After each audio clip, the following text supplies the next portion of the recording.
नमस्कार, अपना बिहार में स्वागत है आपका। मैं हूं आपके साथ सिरांधा शेखर। बुलेटिन में सबसे पहले बात बड़ी खबर की जो गोपालगंज से है। गोपालगंज में 2 मजदूरों की मौत हो गई है और एक बीमार बताया जा रहा है, जिसका इलाज प्राइवेट अस्पताल में चल रहा है। परिजनों की माने तो जहरीली शराब पीने की वजह से ये तीनों मजदूर बीमार पड़े, जिनमें 2 की मौत हो गई। बताया जा रहा है कि दोनों मृतक झारखंड के गुमला जिले के रहने वाले थे और गोपालगंज के मझौलिया में एक ईंट भट्टे में काम करते थे। आशंका जताई जा रही है कि कल रात को काम के बाद दोनों मृतकों ने अपने एक साथी के साथ देसी शराब पी थी, जिसके बाद उनकी तबीयत बिगड़ी और 2 की मौत हो गई। 45 साल के बुधवा और 50 साल के कर्मा की जहरीली शराब पीने की वजह से मौत हुई है, ऐसा परिवार वालों का कहना है। फिलहाल दोनों शवों को पोस्टमार्टम के लिए सदर अस्पताल लाया गया है। मौके पर पुलिस भी मौजूद है और पूरे मामले की जांच में जुटी हुई है। गोपालगंज में जहरीली शराब पीने से 2 लोगों की मौत हुई है। अभी हम सदर अस्पताल में हैं और देखेंगे कि यहाँ पर एक डेड बॉडी यहाँ पर है जिनकी उम्र 50 साल है। और उसके अलावा आप एक और शव देखेंगे यहाँ पर सदर अस्पताल के जो इमरजेंसी वार्ड है इसके बाहर पड़ा हुआ है और जो नगर थाना इंस्पेक्टर वो भी मौके पर पहुँचे हुए हैं। पुलिस मामले की छानबीन कर रही है और ये पूरा घटना जो है विजयपुर थाना के मझवलिया गाँव का है। और यहाँ पर कोई नरसी शाह का चिमनी है जहाँ पर ये काम करते थे। सारे जो मजदूर जिनकी मौत हुई है वो रांची के रहने वाले हैं, गुमला जिला बताया जा रहा है। और उनके जो कुछ परिजन हैं उनसे भी हम बात करने की कोशिश करते हैं। यहाँ पर कुछ लोग हैं, जाने की कोशिश करते हैं। बाबू क्या नाम है तुम्हारा? गुड़िया। गुड़िया, ये क्या लगेंगे जिनकी मौत हुई है? पापा। क्या नाम है उनका? बुधवा। बुधवा कर्मा। और एक और जो दादा की मौत हुई उनका क्या नाम है? कर्मा और के बुधवा। अच्छा, बुधवा, उनका नाम कर्मा है। तो कैसे डेथ हुआ इनका? कैसे बीमार हुए थे? उनका पेट दर्द करत रहे और बिहने पेशाब कर उठा 3 बजे, फिर सुता, फिर थी। बताओ, 1 मिनट। एक और परिजन है, आपका क्या नाम है? मेरा नाम कोमल। कोमल। तो कोमल, ये जो दोनों डेथ हुआ कैसे डेथ हुआ है? जैसे हमारा सुबह में मिट्टी बनाया हम, ठीक है। मैं मिट्टी बांटने, हाँ चिमनी बांटने गया था। मैं इसका बाप चिल्ला रहा था, ये रो रहे थे। मैं समझाया क्यों रो रही है, तो ऐसा तो बात है। मैं सुना कि तीसरा बता रहा था कि दोनों आदमी जाके दारू पिया शाम को। दारू पिया, 2 आदमी ये पिया, एक गांव का जो मनसी गिरी करता है ना वो भी दारू पिया, ठीक है। तो घर में क्या उसका कैसा हालत है तो कोई देखने नहीं गया है। बस इतना ही बात मैं देख। फिर क्या हुआ? लोग कहाँ लेके गए आप लोग? फिर यहाँ से मैं भोरे लग गया, भोरे अस्पताल में भोरा सुई लगाया। सुई अभी भरा हो रहा, फिर उसके बाद रेफर कर देख नहीं, अपना गाड़ी कर लो लेके जाओ। तो फिर एम्बुलेंस हम किए और करके वहाँ से यहाँ लाए। लेके आए? हाँ जी। तो दोनों की डेथ हो गया दोनों का? हाँ। तो और कितने लोग वहाँ पर शराब पिए हुए थे इस तरह से? ऐसा तो बताने में हम समझ आए कि 3 आदमी बता रहा था। अच्छा, तो हाँ, एक आदमी का नहीं पता चला अभी कहाँ है? अभी क्या घर में कैसा है ना ये हमको मालूम नहीं है। क्या नाम बताया अपना? हमारा कोमल नाम है। तो देखिए, ये कोमल है। उनका कहना है कि चिमनी पर काम करते थे और 2 लोग जो है उनका डेड बॉडी जो है यहाँ पर सदर अस्पताल में पड़ा हुआ है। और एक और व्यक्ति है जो शराब पीते थे, उनके अभी कुछ वो ट्रेस नहीं हो पा रहा है वो कहाँ पर है। तो गोपालगंज में जो खजबानी जो शराब कांड हुआ, जहाँ 19 लोगों की मौत हो गई थी, उसके बाद दूसरा मामला है जब विजयपुर में जहरीली शराब पीने से 2 लोगों की मौत हुई है और एक व्यक्ति जो है ट्रेसलेस है। मुकेश कुमार, न्यूज़ 18 गोपालगंज। और हमारे सहयोगी मुकेश हमारे साथ जुड़ गए हैं, उन्हीं से और ज्यादा जानकारी लेंगे। मुकेश, एक तो शराबबंदी में मुकेश आपके पास आऊंगी। गोपालगंज डीएम नवल किशोर चौधरी भी हमारे साथ जुड़ गए हैं। नवल किशोर चौधरी जी, मामला गंभीर लगता है। खबर आती है कि 2 मजदूरों की मौत हो गई है और परिवार वाले कह रहे हैं, जो लोग बता रहे हैं कि जहरीली शराब पीने की वजह से हुई है। शराबबंदी के दौरान एक तो शराब की बात, ऊपर से जहरीली शराब। आप तक क्या कुछ जानकारी पहुंची है? शुरुआती जांच में क्या कुछ पता चला है? आपको अवगत कराना चाहेंगे कि उनको शराब पीते किसी ने नहीं देखा है और जिस इलाके की बात वो कर रहे हैं वहां से उत्तर प्रदेश का बॉर्डर 3 से 4 किलोमीटर दूर है। साथ ही जहां की बात कर रहे हैं उस गांव में कई बार रेड्स हुए हैं और जितने भी पहले लोग इसमें इन्वॉल्व थे सभी पे कार्रवाई की गई है। तो इसकी आशंका अभी नगण्य है। अभी जांच चल रही है, हम लोग पोस्टमार्टम कराएंगे और पोस्टमार्टम में जो तथ्य सामने आएगा उसके आधार पे हम लोग कार्रवाई करेंगे। और उनके परिवार वाले भी ये नहीं कह रहे हैं कि हमने उनको देखा है या उन्होंने उनको बताया है, जस्ट उनको एक आशंका है। उस आशंका पे हम लोगों ने टीम को भेजा है और कराएंगे। साथ ही यदि उनके साथ और लोग भी इन्वॉल्व होते तो और लोगों को भी हम मेडिकल जांच करा रहे हैं, लेकिन कोई भी व्यक्ति सामने नहीं आया है कि हमारी तबीयत खराब हुई है इन 2 व्यक्तियों को छोड़कर। बिल्कुल, तो क्या वजह हो सकती है नवल किशोर चौधरी जी? इसके बारे में क्या कुछ अंदाजा लगाया जा पा रहा है? जिस तरह की स्थिति में उनकी बॉडी मिली है और एक शख्स बीमार बताया जा रहा है। देखिए, अभी तक तो जब तक पोस्टमार्टम नहीं हो तब तक पोस्टमार्टम का तथ्य सामने नहीं आता, तब तक कुछ भी कहना उचित नहीं होगा। हम लोग पोस्टमार्टम के लिए टीम को भेज दिया है, वो पोस्टमार्टम जल्दी हो जाएगा, उसके बाद ही कुछ बता पाना उचित होगा। और ये जो बातें लोग बोल रहे हैं वो भी सुनी सुनाई बातें बोल रहे हैं, किसी के तरफ स्तर से ये नहीं कहा गया कि हमने इनको देखा है या वहाँ से आते हुए देखा है, हमने वहाँ बैठे हुए देखा है, शराब पीते हुए देखा है। इस तथ्य को किसी ने स्वीकार नहीं किया है। लेकिन तो नवल जी, जो परिवार वाले हैं वो ये स्वीकार कर रहे हैं कि वो शराब पीते थे। अभी उन्होंने शराब पी थी या नहीं पी थी ये भले किसी ने नहीं देखा हो, लेकिन परिजन तो इस बात को मान रहे हैं कि वो शराब पीते थे, तो शराब उन तक पहुंचती कहां से थी? नहीं, हो सकता है। देखिए, मैंने अभी जस्ट पहले बताया कि उत्तर प्रदेश का बॉर्डर हमारे वहां से 3 से 4 किलोमीटर दूरी पे है। यदि पहले की बात है कि यदि पीते रहे होंगे, लेकिन अभी वर्तमान में किसी ने उनको देखा नहीं है, इसलिए इस बात पे निर्णय पे पहुंचना ये उचित नहीं होगा। पोस्टमार्टम रिपोर्ट हम लोग ले लेते हैं, उसके बाद इस पे कुछ कहना उचित होगा।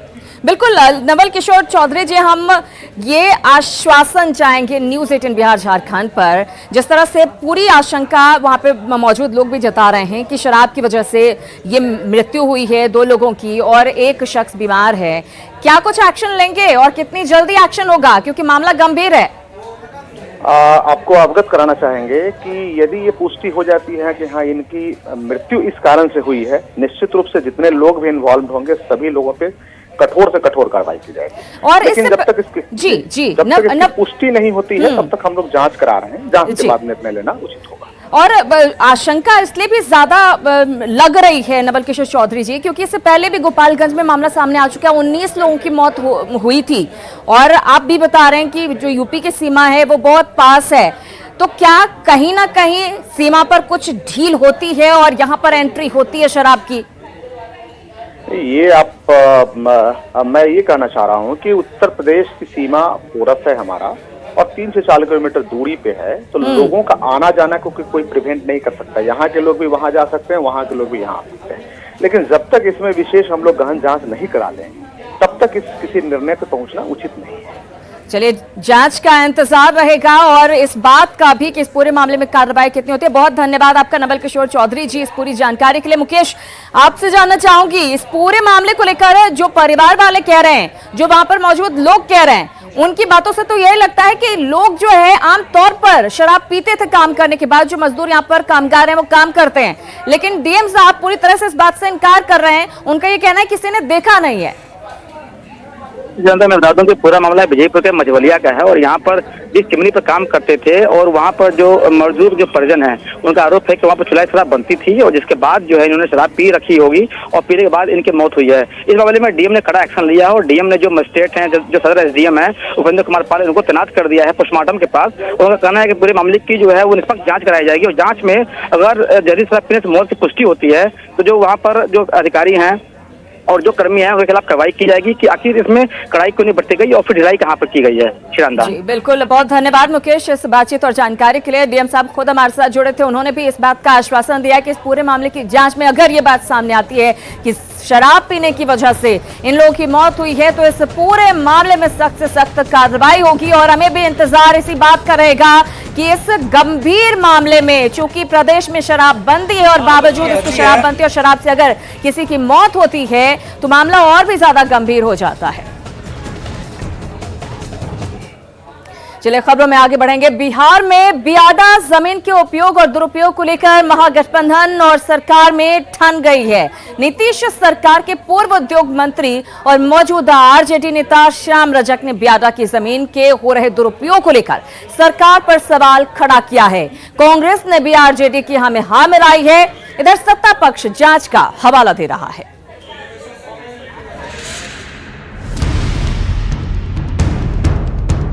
बिहार में बियाडा की 6500 एकड़ जमीन है। राजधानी पटना के पाटलिपुत्र इंडस्ट्रियल एरिया में भी बियाडा की जमीन कई एकड़ में फैली हुई है।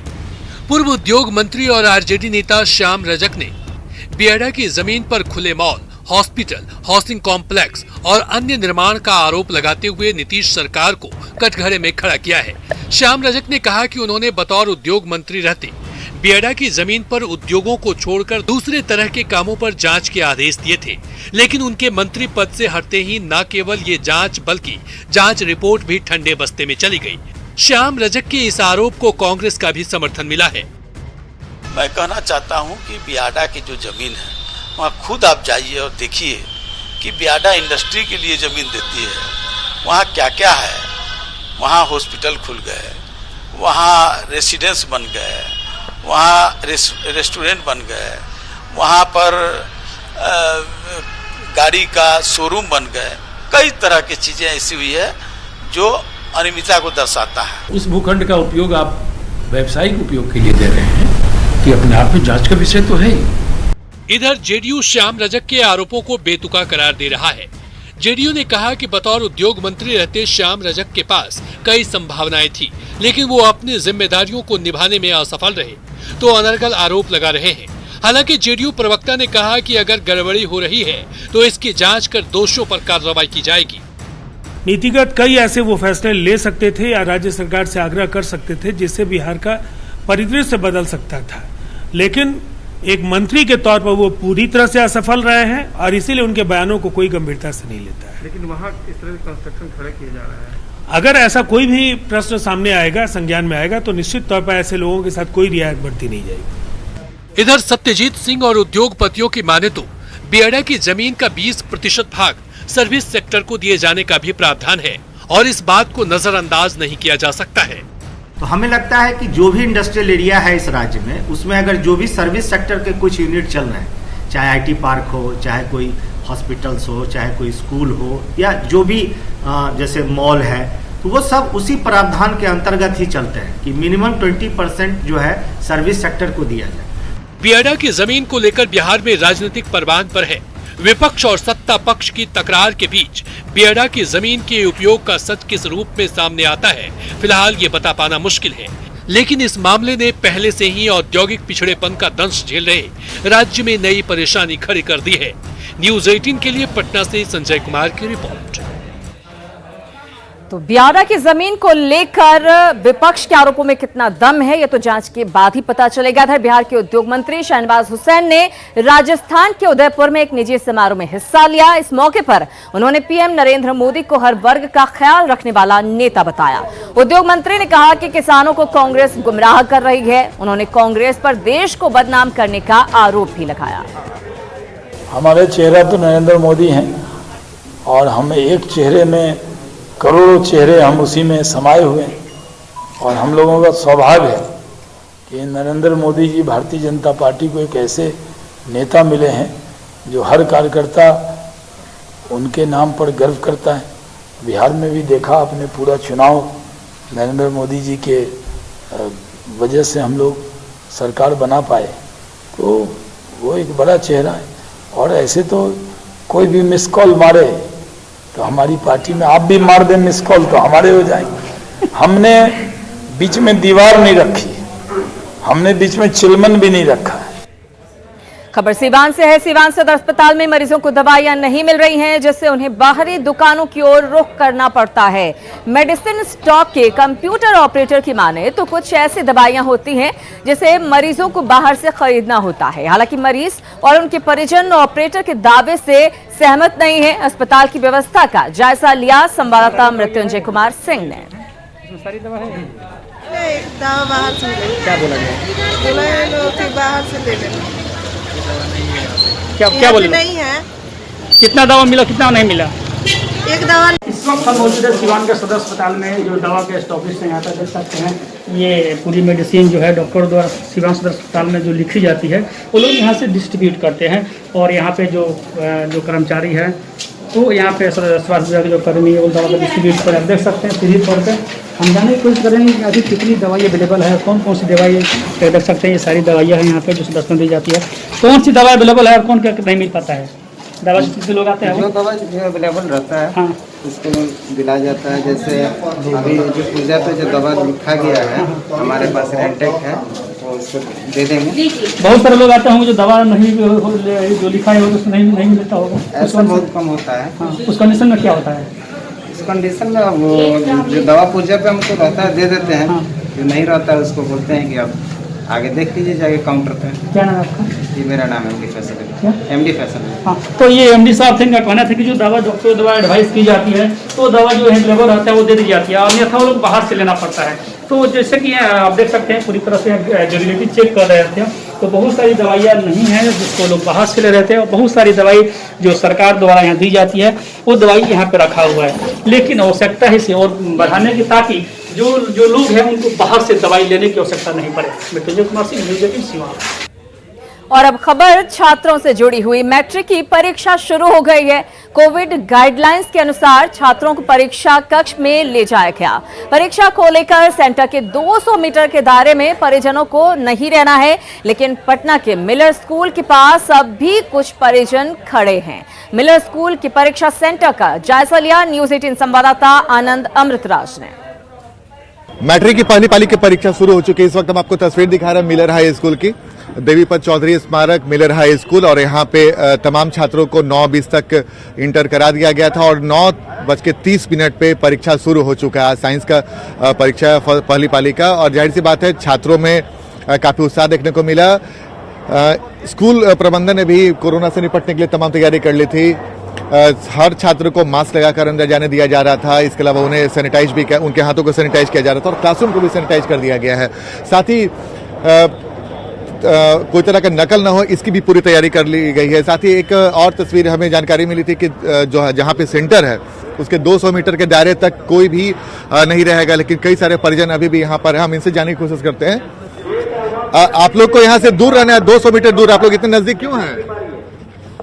निकलिए आप लोग 200 मीटर दूरी पे। सेंटर वाला कुछ बोल ना रहे हैं तो हम लोग देख रहे हैं कि कैसा परीक्षा हो रहा है और क्या। अच्छा ठीक है, मतलब कोई नहीं बोल रहा है इसलिए आप लोग यही रहेंगे। ऐसे नियम है कि कुछ 44 लाख पुलिस आएगा तो दिक्कत होगा? नियम है तो हम लोग हट जाते हैं। कहने का मतलब है कि हम लोग तो यहाँ है, चीज पुर्जा नहीं है, लेकिन एग्जाम दे रहा है। नहीं, एक तो 44 लागू है, 200 मीटर के दायरे तक आपको नहीं रहना है, तो सब चीज में लागू रहता है। ऐसा भी कोई बात नहीं है, लोग समझने को तैयार नहीं है। और प्रशासन ने भी कहा था, स्कूल प्रबंधन ने भी, कि स्कूल जो सेंटर है उसके 200 मीटर के दायरे तक किसी को भी नहीं रहना। लेकिन तस्वीर आपने देखी और हम आपको बताने की कोशिश कर रहे हैं कि अब तो ये पुलिस का काम है कि वो क्या कुछ करती है, लेकिन इतना तो है कि पहली पाली की परीक्षा शुरू हो चुकी है और छात्र अपने अपने क्लास में परीक्षा दे रहे हैं। कैमरामैन सुबोध के साथ आनंद अमृतराज, न्यूज़ 18 नेटवर्क, पटना। तो पटना के मिलर स्कूल के बाहर की तस्वीर आपने देखी, जहां पर अभी भी अभिभावक मौजूद थे। इधर कटिहार में बोर्ड एग्जाम के लिए प्रशासन की ओर से पुख्ता इंतजाम किए गए हैं। 43 केंद्रों पर 33,000 से ज्यादा परीक्षार्थी शामिल हो रहे हैं। एक आदर्श केंद्र का जायजा लिया सहयोगी सुब्रत ने। पूरे बिहार के साथ साथ कटिहार में भी कदाचार मुक्त शांतिपूर्ण माहौल में परीक्षा संपन्न करवाने के लिए तैयारी पूरी कर ली गई है। वैसे तो जिला में 43 केंद्र में 33,131 परीक्षार्थी परीक्षा में शामिल हो रहे हैं और कटिहार में 4 आदर्श केंद्र बनाए गए।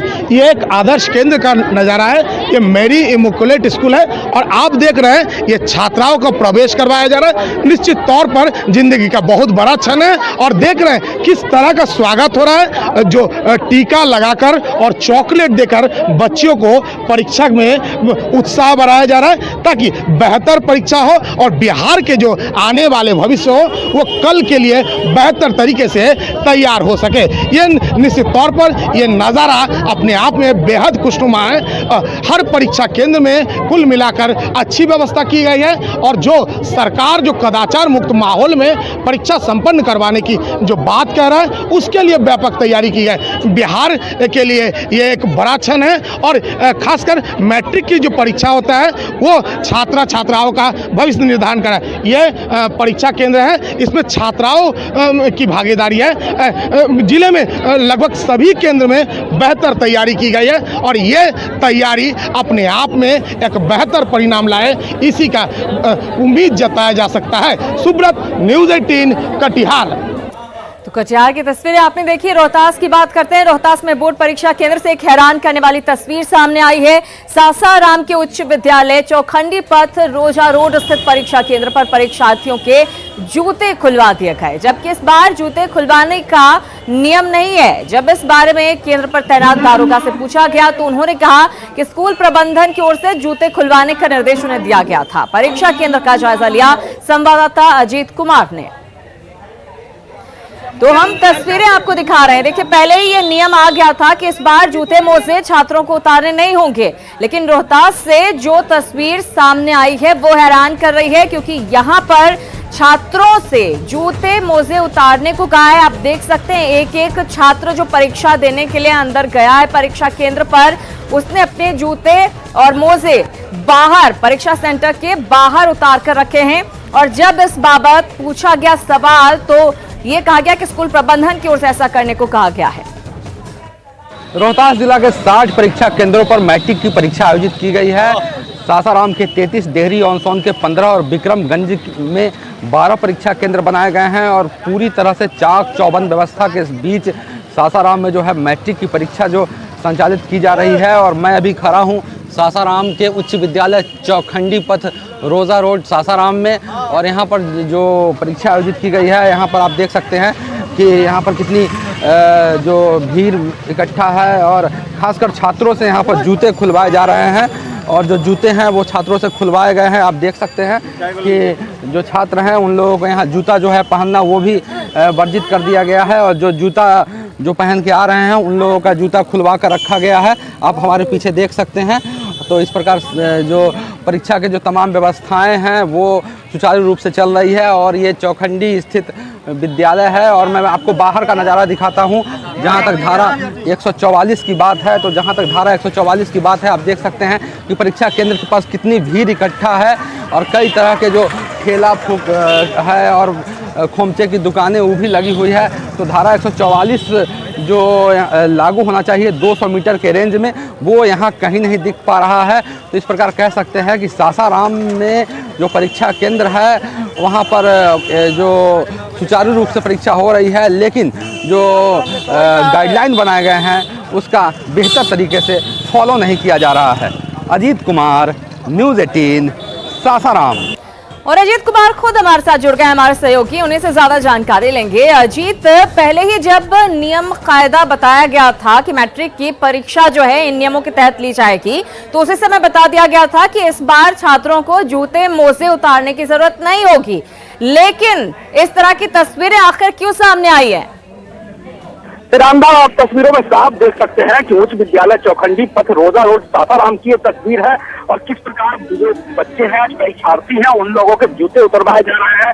क्योंकि बच्चों को पता था कि विद्यालय परीक्षा समिति द्वारा जो गाइडलाइन जारी हुई है उसमें जूते मोजे पहनकर आने की छूट दे दी गई है, लेकिन फिर भी आप देख सकते हैं किस प्रकार जो छात्र हैं, बच्चे हैं, वो जूते उतारकर परीक्षा कक्ष में नंगे पांव जा रहे हैं। तो आप समझ सकते हैं कि जो परीक्षा समिति का गाइडलाइन यहाँ फॉलो नहीं किया जा रहा है। इस संबंध में जब वहाँ प्रस्थापित के पुलिस अधिकारी ने जब हमारी बात हुई तो उन्होंने कहा कि उच्च विद्यालय चौखंडी पथ रोजा रोड सासाराम के जो विद्यालय में जो उपस्थित अधिकारी हैं और परीक्षा से संबंधित जो अधिकारी हैं उनके द्वारा ये करवाया जा रहा है। तो आप समझ सकते हैं कि यहाँ पर कहीं न कहीं जो हो रहा है वो गलत हो रहा है। बिल्कुल गलत हो रहा है और ये जांच का विषय है, इसकी जांच भी होनी चाहिए कि आखिर नियम का उल्लंघन क्यों हो रहा है। बहुत धन्यवाद अजीत इस बातचीत और जानकारी के लिए। तो रोहतास के परीक्षा केंद्र की ये तस्वीरें जहाँ पर छात्रों के जूते मोजे परीक्षा केंद्र से बाहर उतरवाए गए हैं। समिति का आदेश है सर, विद्यालय वाले लोग खुलवा रहे हैं, विद्यालय वाले लोग खुलवा रहे हैं। और इसी के साथ अपना बिहार में फिलहाल इतना ही, लेकिन न्यूज़ 18 बिहार झारखंड पर खबरों का सिलसिला लगातार जारी है।